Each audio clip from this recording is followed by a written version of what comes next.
Thank you, Kayla. Definitely appreciate that. That's easy for me to forget to start the recording. So this is in webinar format, as you probably noticed, which means that your video and speaking abilities and screen sharing functions are not available to you as attendees. And the reason we're doing this in webinar format is because we have had some Zoom bombing issues in the past, and we don't want to repeat that. However, we do want you to definitely be able to share your thoughts with us. So there are ways to do that through the Q&A feature, and I'll go over that a little bit more in a second. You can also virtually raise your hand, and again, I'll show you that in just a moment. You can leave and rejoin the meeting at any time unless being kicked out for inappropriate behavior, and we hope it never comes to that, or for at capacity. You can also, as I mentioned before, that you can communicate through the Q&A feature at the bottom of your screen. And then we will have time for questions and answers at the end of all of this. We've reserved at least 45 minutes for that. And all of the information is going to be posted on this website that you're seeing right there, a2gov.org/rescue funds. So there are recordings of the previous meetings that are up there. We will also be posting the recording of this meeting on that website. Oops, sorry, my screen is stuck for some reason. All right, the technology overview is that you can communicate through the Q&A feature that is at the bottom of the screen that you see there. So you can just click on that and you can type whatever your question is or a comment, and we will read that out loud, and one of the staff members will answer the question. You can also virtually raise your hand and we will call on you. So we'll keep our eye out for that, and we'll unmute you and you can ask your question that way. For anybody who's on the phone, and I'm not actually seeing anybody on the phone right now, but sometimes you get booted off and have to rejoin by phone. So if that happens to you, what you do is you press *9 to virtually raise your hand, and we'll let you know. We'll call out the last 3 digits of your phone number, and then you can ask your question then. All right, and that brings us to our demographic poll. So this is an effort that we're trying to do so that we can get a better understanding of who we're reaching and who we're not reaching. So this is optional and anonymous. We do hope that you take it though, because this does really help us get a better understanding, again, of who we're reaching, so we can really figure out who we're not reaching and modify our approach to be able to get a broad spectrum of voices in our engagement processes. So we'll take a minute to do that. You should see that poll on the screen in front of you now. There's about 9 questions that you complete as you scroll down through the poll and then submit all the way at the bottom of the screen.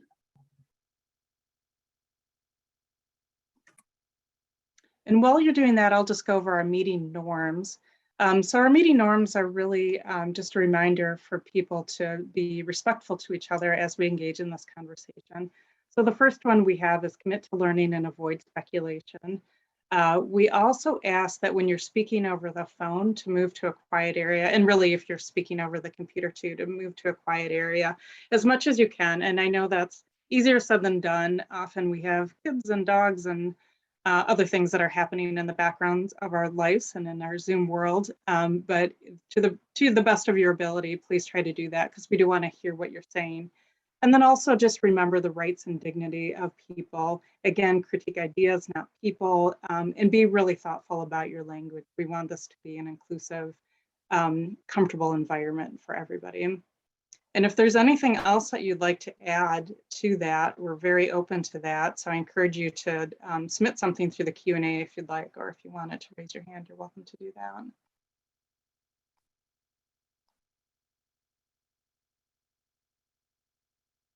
Okay. Maybe we'll just give another minute to finish up the demographics poll, and then we'll turn it over to John.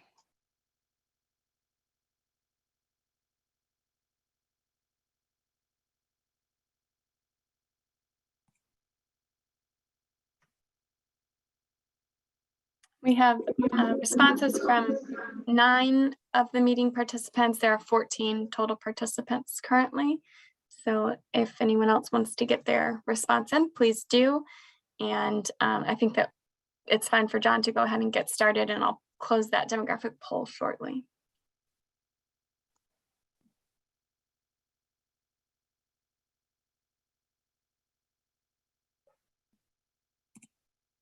Oh, well, hi, everybody, and welcome. I'll talk a little bit about what is the American Rescue Plan Act. This was, ARPA was a bill passed by Congress last year that provided a federal bailout for local and state governments for the pandemic. Ann Arbor will receive $24.2 million. We've got half of it in our stores now, and we'll get the rest of it soon. Marty will go into a little more about how the federal regulations work, but the federal regulations stipulate exactly how the money is to be spent. I'll hand it off to Marty, and she can give a little more detail on those stipulations. And John, before you hand it off, sorry for this was a blip in our introductions, but could you introduce your role and your title here at the City of Ann Arbor? Thanks for the reminder, Kayla. I'm John Fournier. I'm the Assistant City Administrator, and I prepared the initial recommendation for projects that went to City Council this at the end of 2021, and we'll be involved with Marty and Milton in working with the council on the final recommendation as well.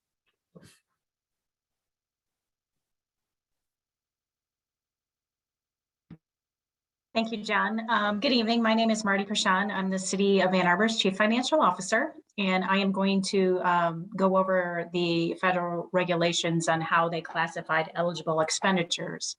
The federal government established 4 eligible criteria, 4 major categories in which we could spend money. The first category are expenditures directly related to the response to the public health emergency or its negative economic impacts, including assistance to households, small business, nonprofits, or aid to impacted industries such as travel and hospitality.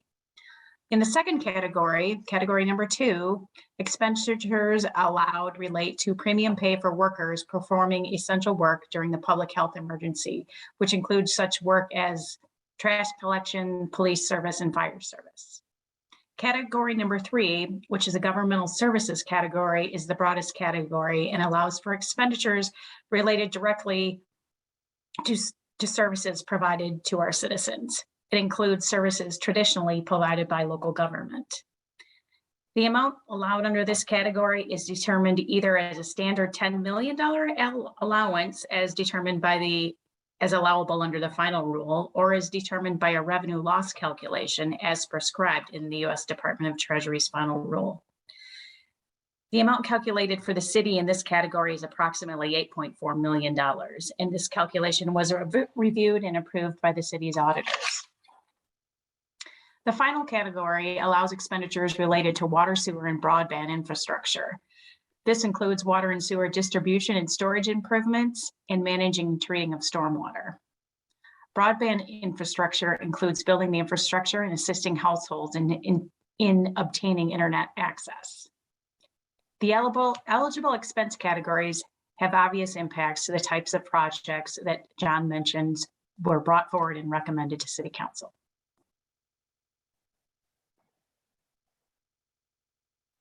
Other important information to share regarding ARPA funds are allowable expenditures must occur between March 3rd, 2021 and be expended or obligated by December 31st of 2024. The money must actually be out the door no later than December 31, 2026. Specific prohibited uses are items such as pension contributions and debt service payments for existing debt the city currently holds. The funds may not be used as a non-federal match. Also, there are significant reporting requirements associated with these dollars. Typical reporting requirements include how and who the money served. And finally, ARPA funds are temporary in nature and care should be taken to avoid creating ongoing expenditures. or financial commitments to the organization. I think now I'll hand it back off to John to talk further details about the projects identified. So thank you, Marty. When the interim federal rule was published, Marty and I and others sat down with our highlighters and our pens and read the federal rule cover to cover and began the process of identifying which projects might be included in our initial recommendation to council. So the projects that we originally identified, all of them are in compliance with the federal regulations. In many instances, they're specifically recommended by the federal regulations. We also reviewed prior direction that City Council has given staff on the types of projects that we should be prioritizing. And so if you go to a2gov.org/rescue funds, you can find a memo that we sent to council at the end of last year that specifically delineates where in the federal regulations each of these projects can be identified, also prior council direction related to these projects. And so we wanted to kind of find that sweet spot between those two, those two kind of matrices. So another important thing that we considered were projects that could be spent down before the 2026 deadline. So, there are all kinds of capital projects or other projects that the city has on its docket that are very expensive or have longer term timelines, and those we really didn't target with the ARPA funds. We tried to find projects that could be done by 2026 that we could fund and have an impact right away. And so that's really how we prioritize the list. The list that we're basing this public engagement campaign on is about $55 million worth of projects. And of course, we've gotten suggestions from the community throughout this process too for additional projects that we're evaluating. And so there are going to be some tough decisions as we make a final recommendation for council. But that's generally how we arrived at the list that we arrived at and what we're doing to work toward the final recommendation that will go to council.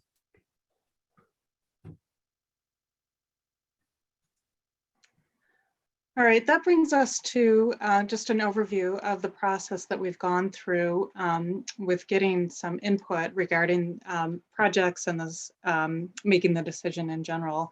So back in late last year, there was a process to identify the projects, which John just talked about. And then it grew into refining the project selection and sharing this with the community. So that's what we've been doing over the past month and a half. So we've been having these community conversations with the intention of helping people understand what the projects are, what was behind the list, the original list that was developed, and then putting out a survey. So the survey is active and live, and Kayla is actually going to go over that in a minute just to walk you through the survey. I think many of you have probably taken the survey, but for those of you who haven't, we want to make sure that you know that where you can access the survey and what the questions are. So we'll be talking about that. The survey gets into a little bit deeper of where you would want the money to be spent, and you're welcome to share that with us today as well.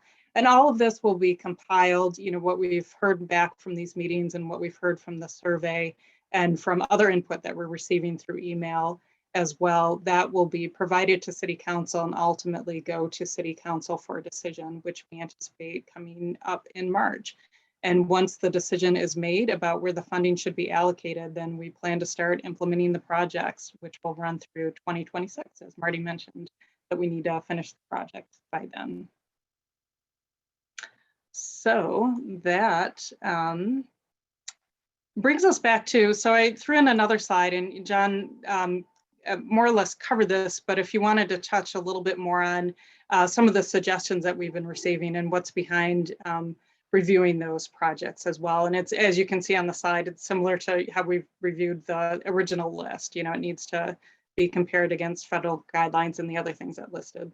But if you wanted to go over that a little bit more. You bet. So we have received suggestions. You'll notice in the survey, we solicit suggestions from the public. And we've received a list of suggestions that we're evaluating, just like we evaluated the other projects that we originally provided to council. We want to make sure that they satisfy the requirements of the federal guidelines. We want to make sure that we're providing projects that have some precedent in prior City Council guidance. And of course, we want to make sure we're providing projects that can be spent before 2026 and can also have an immediate impact on the community. And Marty reminds me all the time, we also need to be pursuing projects that aren't going to add a whole lot of operating expense to the budget moving forward. They have to be things that we can contain within the ARPA funds and treat separate, since these are one-time funds. And so what's going to happen once the community survey is over with, which I believe February 14th is the last day, we will be sitting down looking at all the data we have from the community survey. I looked at it this morning. We have over 2,200 responses as of this morning, which is just fantastic. We're really excited to see that kind of engagement from the community, and looking forward to getting many more as we kind of close out the week here on the survey. But we'll sit down and look at the data that we get from the survey, and that will be impactful on what we prioritize to council. It will matter. And we'll also look at the suggestions for projects that we've received, kind of pull out the ones that meet the federal guidelines, and we'll have support from council, and we'll consider those in the matrix of projects that we send to council as well. So again, the original list that we sent, the list here that we're doing public engagement on, it's $55 million worth of projects, and we have $24.2 million to spend. And so we'll look at those projects, we'll look at the new suggestions from the community, and we'll provide a recommendation from council. That recommendation is due to council by March 1st. And the council, I'm sure, will want to discuss and take public comment at a council meeting, and maybe amending it and making changes thereafter as well. So there's still a lot to go in this process, and there are still opportunities for people to have their say and certainly influence what the final distribution of projects will end up being. Thanks, John. So that brings us to the survey, though I do see that somebody has their hand raised. So maybe we pause here, if everybody doesn't mind, to see if there's an immediate question about everything that we just went over. And so Zach, you can go ahead and ask your question. Hi, yes. First of all, thank you everyone for all the work that you're doing. My name is Zach Damon. I'm the chairman of the Commission on Disability Issues and also a commissioner on the Cable and Communications Commission with the City of Ann Arbor. And again, I commend all of you for the work that you've done, and everyone on this call for participating in the surveys and being interested in what's being done. I just want to urge everyone on this call and everyone considering what is going to happen with these funds to understand too that it would also be nice to allocate to different artistic endeavors that would also help enhance the financial exchange of the city. Yes, we want to make things more accessible, and we want to help the overall footprint of the city, but also, again, getting back to that lost revenue standpoint of the city. I think if we can invest in some of the art projects and some of the great independent media companies that have popped up in the city, that would be beneficial as well. That's all I wanted to say for now. Thank you very much. Thank you. And then I see we do have something in the Q&A also related to arts, and I'll read that when we get to that conversation at the end. But for now, Kayla, I'll turn it over to you to go over the survey. Sure. Thank you, Heather.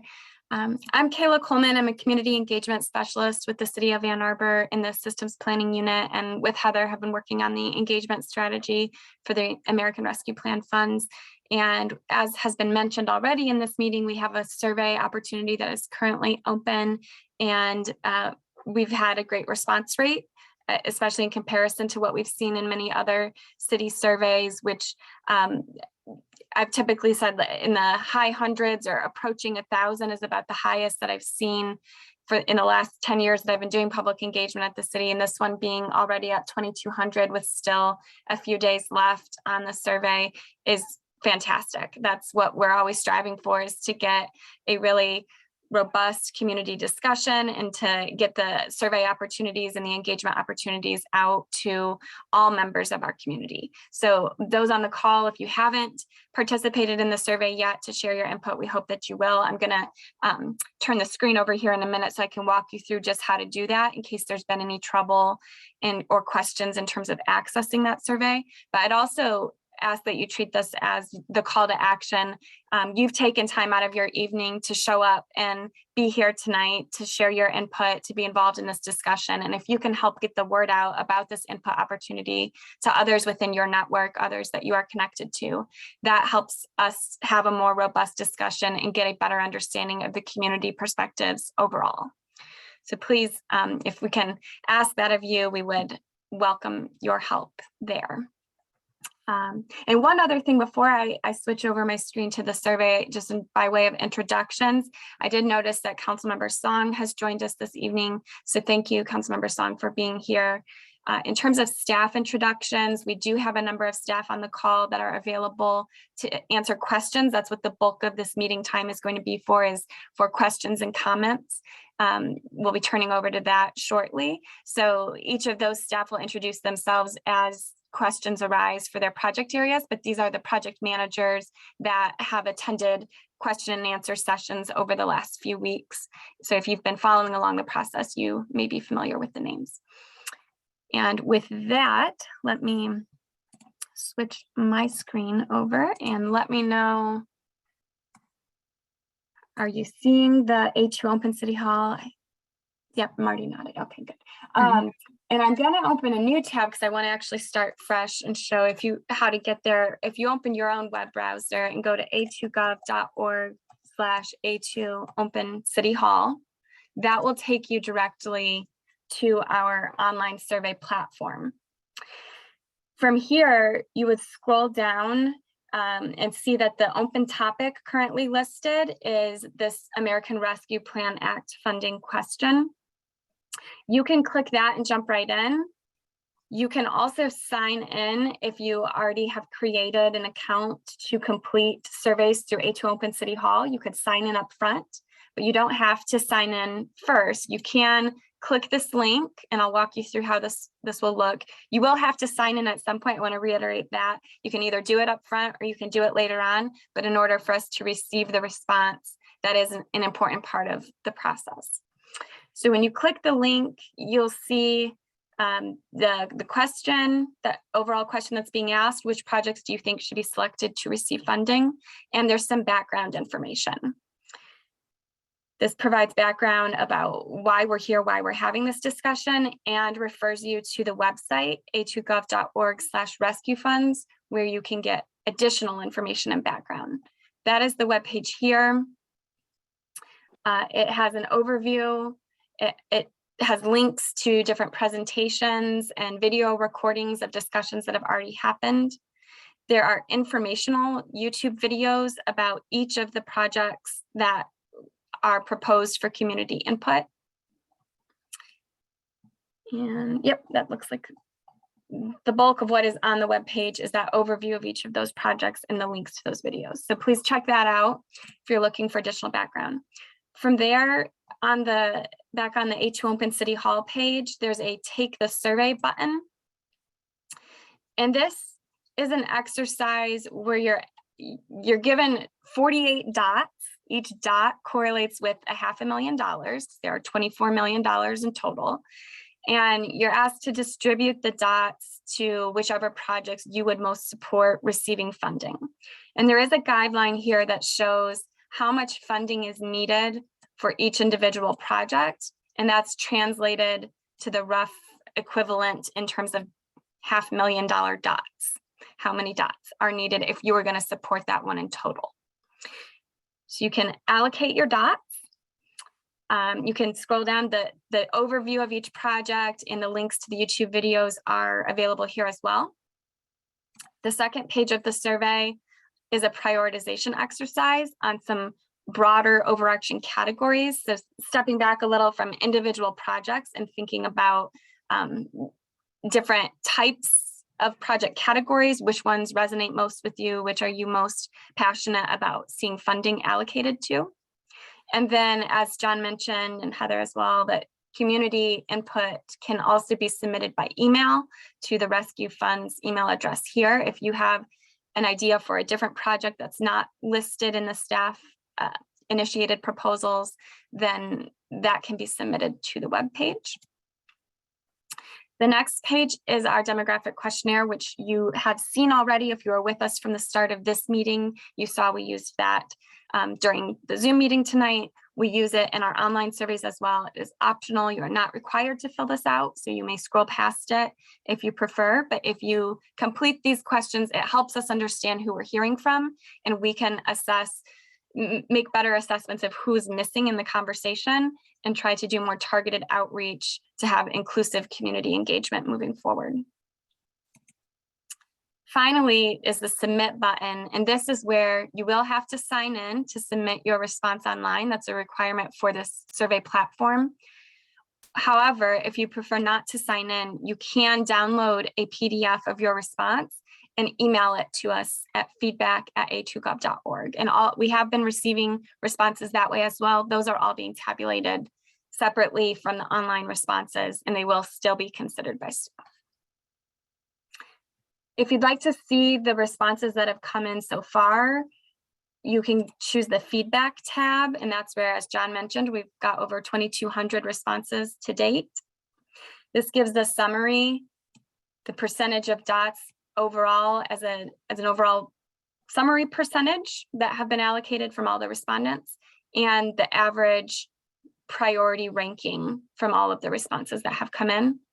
If you have any interest in looking at the breakdown, this is a sort of unique feature about this survey tool, A2 Open City Hall.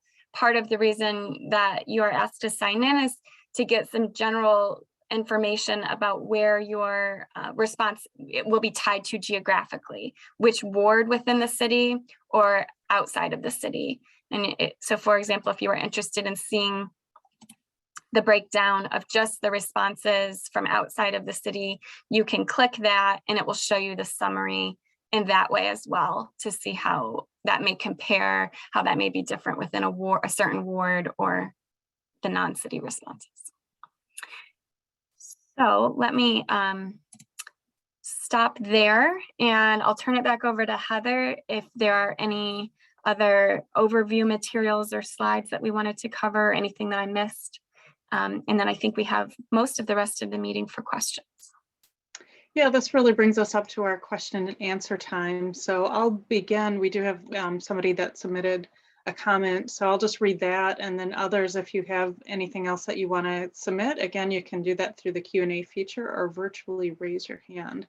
So the submission that we have so far is Ann Arbor has been on some best of lists. While I don't put much credence in these lists, I think that if the city is to continue to be an excellent place to live, the arts must be valued and supported. Please, please, please include financial assistance for medium and small arts organizations, which have been among the hardest during the pandemic. Ideally, a civic center which could be shared space for the fine and performing arts could be built. At minimum, an influx of cash to organizations is beyond important. This would be extremely valuable.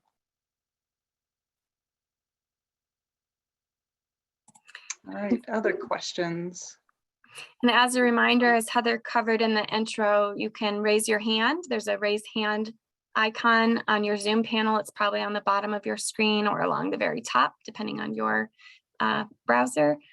And raise your hand to speak, and we'll unmute you or submit your question or comment in the Q&A window. And if you have any questions about the material I covered, if I went through it too quickly on the survey, let me know. We can flip back to that screen as needed. And it looks like Petals has raised their hand, and Petals, you are now able to speak. Please go ahead and share your comment or ask your question. Hi, everyone. Good evening. I've spoke before, and our foundation submitted an official proposal. So I won't go into all of that. I think that at this point you've all heard from the arts community and those who are fans of art and mental health and wellness and yoga and meditation that it's pretty necessary. But what I do want to talk about briefly is the process on how this has all gone down. I know that the panel prides itself, and it even explicitly says in certain places that it's, they're trying to be unbiased and fair. And what I'm struggling with even now is I hear, and I've heard back from several of you, and even several council members have emailed us. And what we're still struggling with is So for example, this survey is out and now you're going piece by piece on how to fill out a survey that is yet again not including the arts. And so what I'm struggling with is that you say, well, we're gonna entertain all options, but what you're not doing is you're not giving the public, unless you're going to follow up and you're like, this is just the survey of our first proposals, and then there's going to be a new survey, because the only thing that you can do currently is on the second page move fund the arts around in this ranking system after people have already allocated their dots, these like holy grail dots, which I think is a cool thing. But the problem is that there's no, like, it's neutrality and clean water and fund the arts. And so stacked up against this, it just feels it feels kind of a little bit performative, I guess, because what does that mean, fund the arts? People are already saying, well, we don't need any more murals in town. And by not explicitly going into a deeper unpacking of what these proposals entail, then people aren't really thinking about funding the arts as a genuine place to transmute the grief into gasoline and public space and meditation and all of these things that these really sophisticated proposals we put forth. And I'm just nervous, I'll wrap up here. But I guess I'm just nervous that if you never really get if you never give the public a proper chance to process these proposals and you say, well, we're going to look into them, then that means we're going to apparently use your discretion and the panel's discretion to take these thousands of feedback that you got that don't include the arts. If you could just explain a little bit how you think this process is going to move forward so that you're going to suss public opinion on which proposals to put forward, et cetera. I hope I'm making sense here. I'll go ahead and answer that. Thank you, Petals, for your comment. The truth of the matter is that until this recommendation goes to City Council, any member of the public can submit a project, right? Or can submit an idea to us. And at the end of the day, what matters is I think the discussion that's going to happen in front of City Council and the prioritization that happens there. We have heard loud and clear from the arts community. I'm looking down the list of names who are on this call. The arts community is well represented. We are getting your emails. We have read your proposals. We are aware that there's a lot of support for funding for the arts in the community. And all I can tell you is that we as staff are coming at this process as honestly as we can to try and put a recommendation together that reflects the feedback that we're getting as best as we can. And, we're going to do that to the best of our ability and provide a recommendation to the council that we think reflects what we're hearing at these community meetings.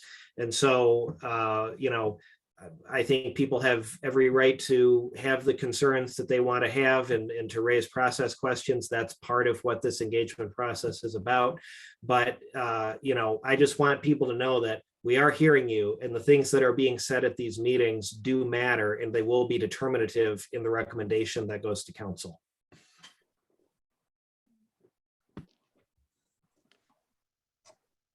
Next, we have a hand raised from Councilmember Song. Ooh. Oh. Sorry, Councilmember Song, I promoted you to panelist rather than unmuting you, but you should be able to speak now. Oh, great. Hi, everyone. Thank you again for doing this. So I just want to speak a little bit to the our arts funding. I guess I was really pleased to see the news from the governor's budget proposal today, where it looks like there's 75 million. She's hoping the legislature will help allocate towards nature, science, and cultural experiences. And that's a grant program for a one-time competitive grant program to celebrate Michigan's cultural diversity and natural beauty. So there's potential arts funding coming down from the state that I'm hoping we can all join and encourage our state representatives to push through the legislature. I'm really excited to hear the arts community coming strongly for federal funding. I'm on the Arts Commission, so I encourage folks to reach out to me directly too. And I guess that's really it. I'm learning a lot, and I'm so glad to know that we have a strong art community that advocates strongly, given that we have a solid reputation as a community that produces and supports significant arts culture. Great, that's all I have to say. Thanks. Thank you. And next is Bubbles Sandcastle. Hello. Can Hi. you hear me? Yes, we can. Okay.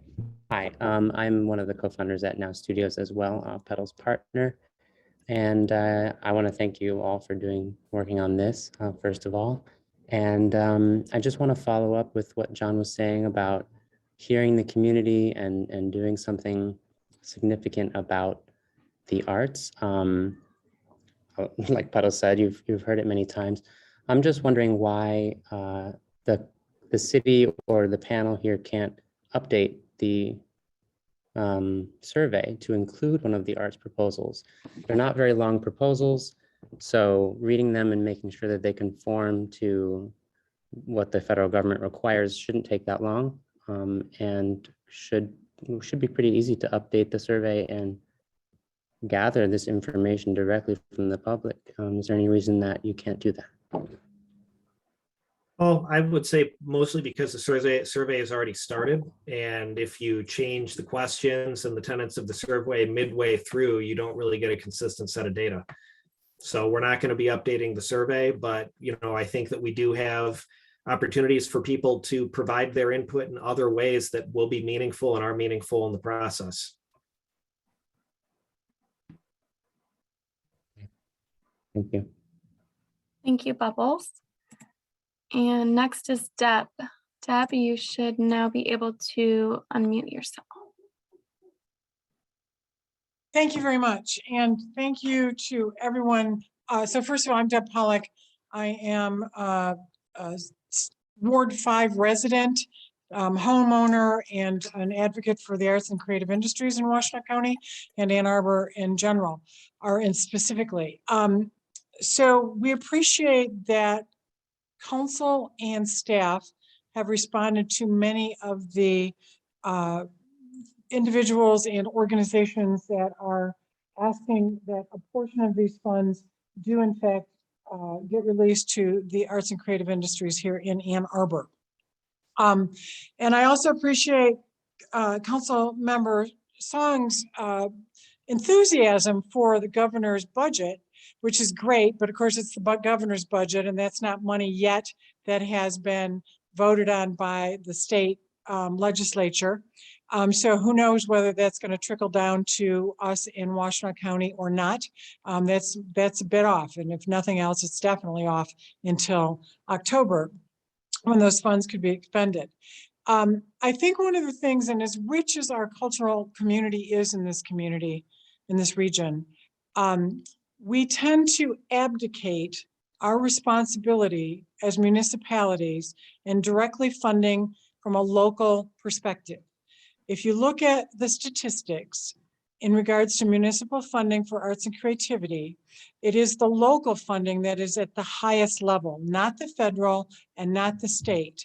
It is local. And this is one of the things, not only for the ARPA funding, but for Washtenaw County and Ann Arbor. Let me get back to Ann Arbor because that's what we're speaking about right now, has to a large extent let other people figure it out, i.e. the state or the federal funding.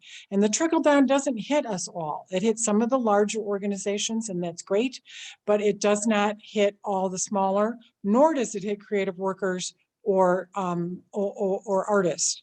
And so again, in addition to all the other voices you're hearing, I'd just like to put that out there on the table and look towards Ann Arbor stepping up and taking on the responsibility of investing in this sector at a very critical time, because we can take it for granted that we have this plethora, depending on how you want to pronounce that word, of arts and creative industries and opportunities here in this community, but we will not have it 5 years, 4 years, 3 years from now, because we're all devastated. So thank you for listening, and thank you for vetting our proposals, and we look forward to hearing more about where they stand.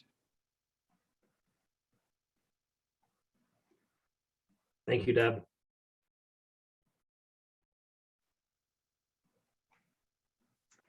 And in the Q&A, we just have written about thanking staff for this process. So thank you, Anna, for providing that. And then we have a question. What criteria does the city use for including public ideas outside the initial plans put forth by the city? How does informal feedback inform formal decisions?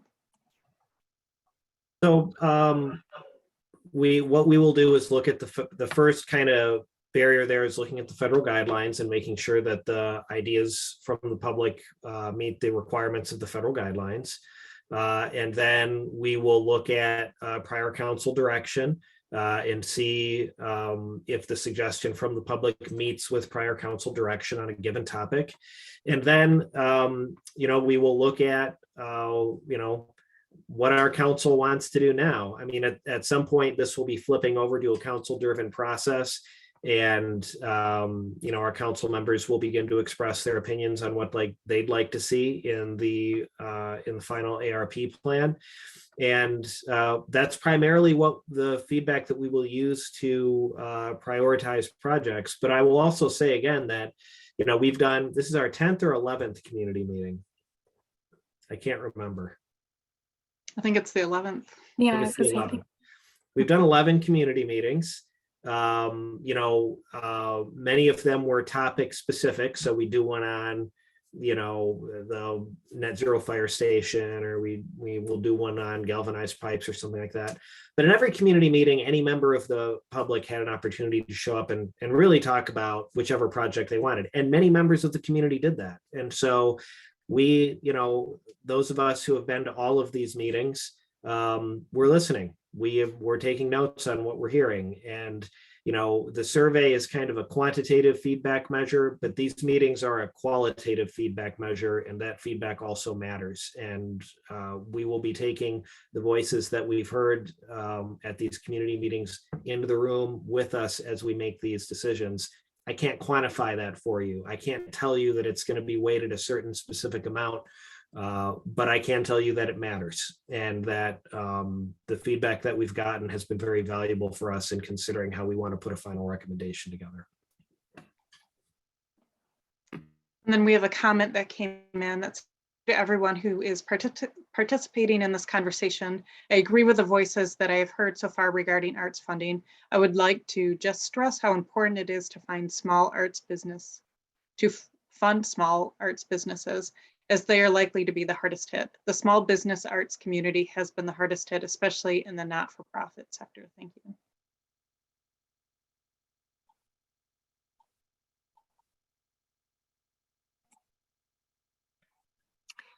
So we don't have any other hands raised at this time, or comments or questions in the chat feature.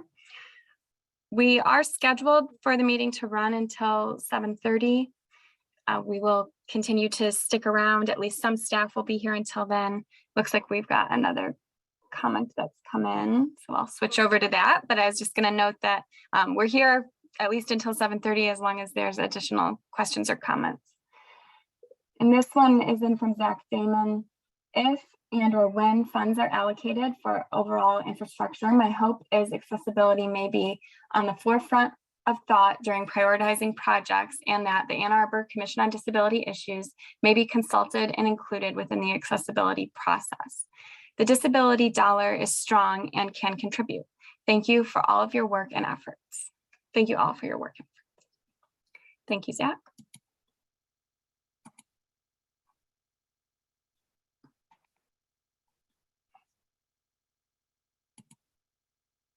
So again, please just let us know if there's anything, other particular things that you wanted to look at within the survey, or other material that we covered earlier, that if any of that needs to be revisited, please let us know. And I see Councilmember Song has raised your hand again, and you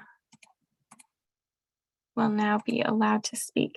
Now, it seems, Councilmember Song, it will only let me promote you to panelist rather than unmute you. So you should now be able to unmute yourself. So I'm wondering if there are plans to publish the results from the survey outside of the city's website. Is there a way that we can make sure community members have access through it to the survey results? I don't know if we'd be able to contact the Daily or MLive and make sure that the press is able to get this out, just so that folks understand, in case they missed these meetings or tonight's meetings and haven't seen flyers around City Hall. I'm just wondering what the next steps would be before it comes to City Council for vote. And can I ask a clarifying question? Do you mean Yeah. in terms of promoting the survey opportunity while it's open before February, it closes at the end of February 14th? Is that what you had meant, or were you meaning to yes. promote the results? Both actually. I hadn't thought about about before it closed, but yeah, I mean, it'd be interesting to see if we could get more participants, and then after it closes, how we would report that out. I mean, we meaning not only me, because I've been following this closely, you staff. Well, one thing I can say, we did issue a press release, and that goes out to all of our major press partners. I guess there's no one from communications on the line here to more specifically say who that goes to, but I would assume the Michigan Daily may be included. I'm quite sure MLive is included. And I think that MLive did pick this up and wrote an article about the survey opportunity. So that press release was issued. Is there anything, John, did you want to add in terms of that? Yeah, it was the survey and the community meetings were reported in MLive, the Michigan Daily, and in the Detroit Free Press. And I believe Milton did an interview with WUOM about this as well.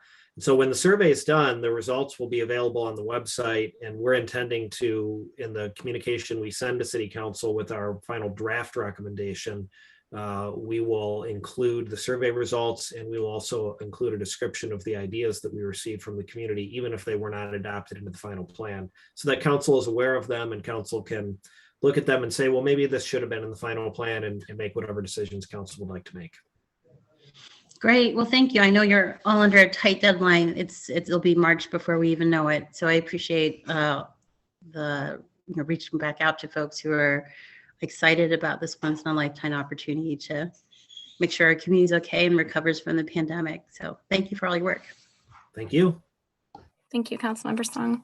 And one point to just reiterate from what I had covered earlier is there's that feedback tab on the online survey platform. That's sort of a unique feature that makes A2 Open City Hall attractive to us, is that those results are readily available and accessible to any member of the public who goes to that webpage and accesses those results. So all members of the public on this call can access the results.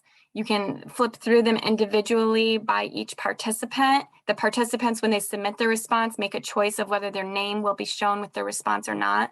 What I showed on the screen earlier was the summary page that had the average, but there is also the option to flip through individual responses if interested. All right, and we had a question come through the Q&A, which is, this is the first meeting I've attended, 50-year resident of Ann Arbor, living in Ward 4, retired engineer. I am way behind at the ball on this subject. What one thing or two can I read to bring me up to speed so I can complete the survey properly?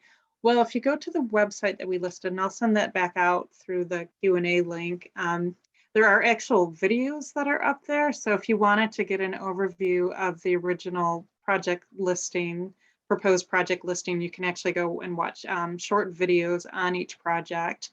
And then the survey link is also on that website as well. So once you get through that, you can then take the survey. And in the survey too, actually, are the links to the video. So you can even go straight to the survey, watch the videos, and then move your dots around.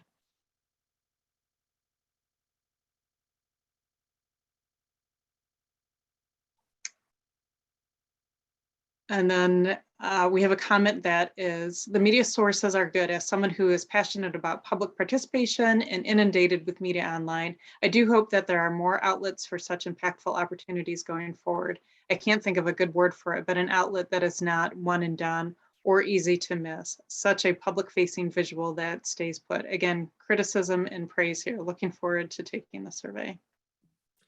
Well, I will add that, the a2gov.org Rescue Funds website has been up for quite some time, and we've been all over our own social media. You can see posts all over Facebook and Twitter and Instagram and our other social media accounts, directing people to the survey and to the public meetings that we've had. And so we've tried our best to use the resources we have to put this information in front of as many residents as we can. I'm judging by the amount of feedback we've gotten on the survey and the amount of attendance we've gotten at these meetings. I feel really good about the awareness, I think, that there is in the community and the participation we're getting from the community.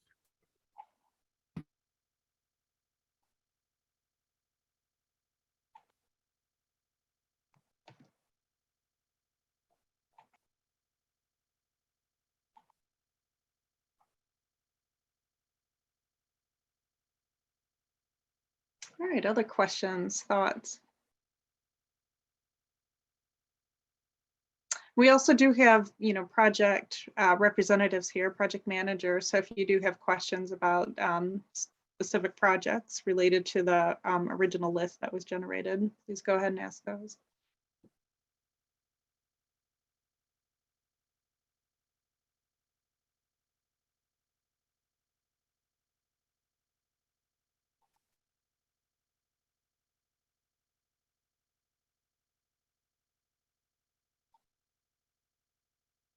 And we have a hand raised by Ingrid. Go ahead.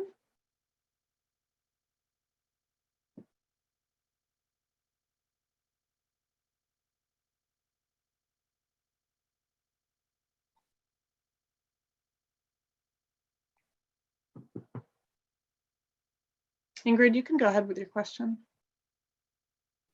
Hi, sorry. I didn't realize you hadn't unmuted me. Ingrid Alt, Ward 1. And I have a question about taking the actual survey. I started to take it, and then I had a question about using the actual dots. And this is in relation to how you're scoring, I suppose, and how you're determining the participation level, right? Because some of your programs, 2 million, 14 million. And I wasn't sure if I needed to use all my dots for the program. And you alluded that you didn't need to. So if that isn't if that is indeed true, how do you determine if something has, how is this scaled? And I find this I'm a data nut, and I find this to be very interesting, all of this information that you're providing to us. Because it's a really interesting dilemma to have to decide how to use your money. Right. It seems to me you have to use it all for one project. You can't just allocate bits and pieces, because you can only fund an entire project. You can't just build half a bridge. Right. Well, go ahead, Kayla. Yeah, I'll say a little bit about the functionality of the survey, and then John, please feel free to chime in terms of how we're evaluating results and moving this forward. But as you can see, I think you can see, I'm hoping I'm sharing the right screen. You should be seeing the survey. I'll go back into how it looks when you're taking the survey with the dots, but you do have the option. This says that this project needs $2 million in a scalable down. Each of them reference whether or not they are scalable, or they don't say scalable at all, which means it's really not scalable, but some are scalable down. There's one or two that are scalable up, where they could make use of extra funding if it's allocated in that way. So, for example, if you look at the election center that needs 2 million and is scalable down, so they could make use and still make good use of the funding, even if they didn't receive the full 2 million through ARPA. So if you really support having a city clerk election center and want to see this move forward, I'd encourage you to allocate all 4 dots that are requested for that project. But you're going to be faced with difficult choices where there's not enough dots or dollars to fund all of the projects proposed. So if push comes to shove and you find out that you're short on dots and you still want to support this, but not give a full 4 dots, you can submit it with less than the full funding amount. And so that's kind of what the tool lets you do. You are encouraged to allocate the full number of dots if it's a project you want to support and it doesn't say that it's scalable, then you should be allocating 2 dots to this one in order to support this project. But this tool is not going to prevent you from submitting your response if you only allocate 1 dot. That's just sort of the limitations of the tools that we have and what we're able to do without taking on expensive software development costs and needing to have a lot of extra time to build a new tool. So I hope that helps. You can allocate dots, to the full amount that's requested. You can allocate more or less if it's something that you want to make a point to show a higher level of support or a lower level of support. And I think that what the primary piece that we are looking at and seeing the results is this overall summary that tells us 3.8% of the 48 dots at this point have been allocated to this project. So if we know there's 48 dots and 3.8%, that's 1.8 dots on average has been allocated. So this project has not been, the community support overall has not been at the full funding level. Does that make sense? I know this is a little complicated. Well, I'm sorry, am I still, can you still hear me? Yeah, we can hear you. So this is not, that's the funding level. This is not the community support level. It is reflecting the community support because this response percent is based on out of all of the respondents, there've been, I guess, probably 3,700 dots allocated to this project in total.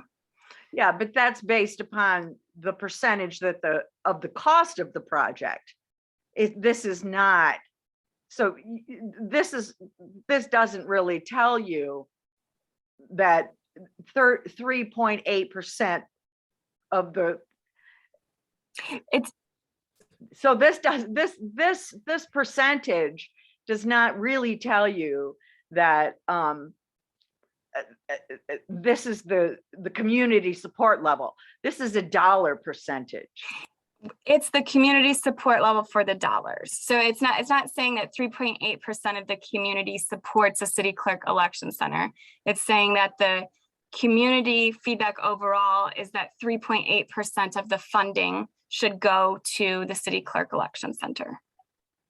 Yeah, see, this is really hard to look at because this really skews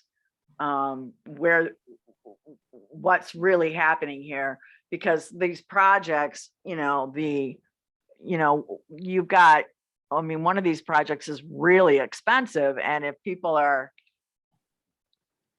you've got the Vision Zero. Yeah. That because I was looking at these and going, wow, some of these should be really supported, and it was really kind of freaking me out. And now that I look at these, you really have to look at this to understand what's happening. Yeah, you have to think about it in terms of the support for how much funding should be allocated. Not that this should not be interpreted as the percentage of the community that supports a given project. It's all about how much do you support the funding allocation? Yeah, see, I think this is really problematic from a standpoint, unless people really understand what they're looking at if they look at this. And so hopefully the main thing that the community needs to understand is this part of it, is the how to complete the survey. And so that's where we hope that if there are questions on, how do you express support for a given project? How do you allocate the dots, that we can answer those questions. I think that it's really, I understand your point that if someone looks at this and they misinterpret what the feedback tab is showing, there's some concern there. And but No, I the get it. people who I are get it. I get it. interpreting- You're yeah, trying to be open and transparent, and I understand all of that. And right. I really applaud you on that. And I think that's wonderful, but ooh, yeah. Yeah. No, yeah. It just freaked me out when I first saw it. Now I understand it. Right. Well, thank you for asking the question and really highlighting that, because I think that can help inform how these results get tabulated and provided onto City Council. Maybe there be a narrative sentence or two that explains what the percentage breakdown. We haven't yet prepared that report, but I think that something like that could be beneficial. So this is a good question for you to have raised and had a chance for us to talk through. So I think somebody's going to have to really do some data crunching to figure all of that out and to present that in so that it's really understandable what happened here. right. Yeah. But thank you. This is really interesting. Sure. Yeah. Thank Thank you, you for your interest. Did you want to add anything, John? I know you had started early on. Okay. You and Ingrid did a great job. I have nothing to add. All right. Over to you, Heather. Do we have a couple of other comments? Sure. Yeah, the next question is, are there communities that could be better represented in the survey participation that residents can help reach out to? Yeah, I mean, we really, encourage you to help us get the word out in general. I haven't looked at the demographic survey results recently, so I don't know quite where we're at, but I can tell you very generally speaking, typically, we often hear from wealthier white older people, at our meetings and in our surveys. So, we just do hope, you can help us get the word out. And in this survey, we have more responses than we ever have had in the past. So I think it's probably a broader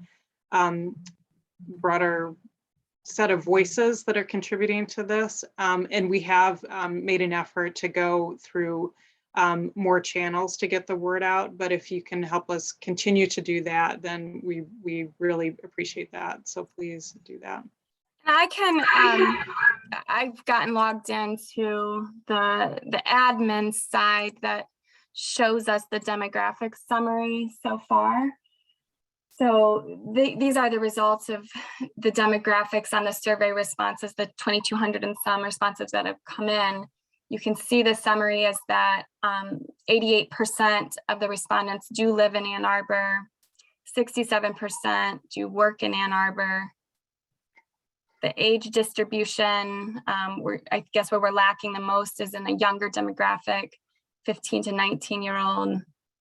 And it looks like no respondents that were less than 15-year-old.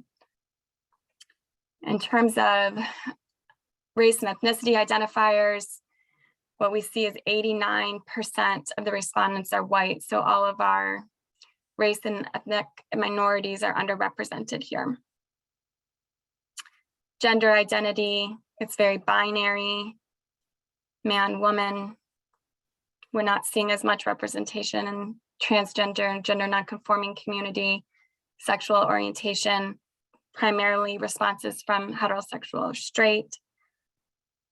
You see the income distribution. And largely responses, almost 75% from homeowners. So that gives you a snapshot at where we're at. And this, I can tell you just anecdotally, is pretty common with what we've seen in a lot of our public engagement. And if you think about, we have looked at census demographic breakdown of what Ann Arbor is overall, and we're not seeing a level of engagement yet that is close to the diversity of our community. That's something that we continue to work on. That's why we ask these questions, so that we can support with data that we need to be making more efforts, more investments, and really working harder on how can we be more equitable in our community engagement? How can we prepare engagement opportunities, surveys, whatever, that will be attractive and capture the interests and resonate with those, with all of the segments of our community that we haven't been engaging with in the past.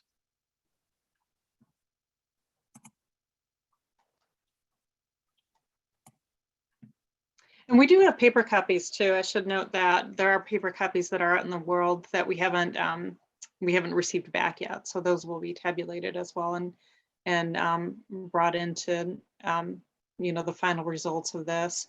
And if you would like some paper copies, we can send you we can send you a PDF copy. And if you're able to distribute those on our behalf, that would be wonderful as well.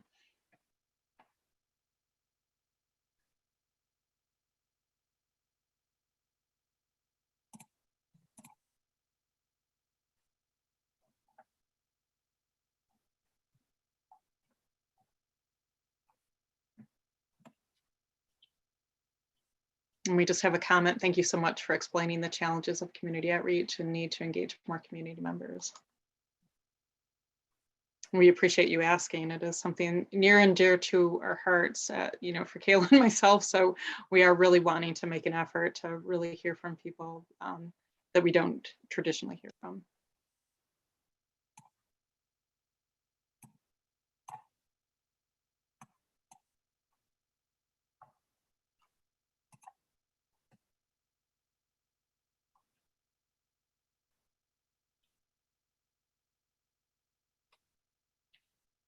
All right, I see that we've gotten down to just a handful of people in this meeting. Any more questions, comments, thoughts that you want to put out there? Anything from panelists, any of the project managers? Is there anything that you want to put out there?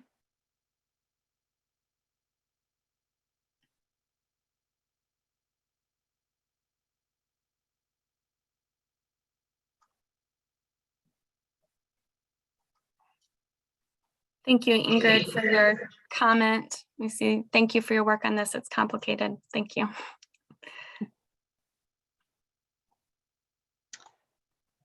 All right, well, I think we'll just hang out for a few more minutes just to see if any questions come to anyone. But otherwise, we want to thank everyone for your time. Again, we really appreciate you spending your time at these meetings and working through this process with us. This is, a really unusual circumstance to be receiving a pot of money like this, and trying to figure out what to do with it. So we really do appreciate your help and trying to figure this out with us.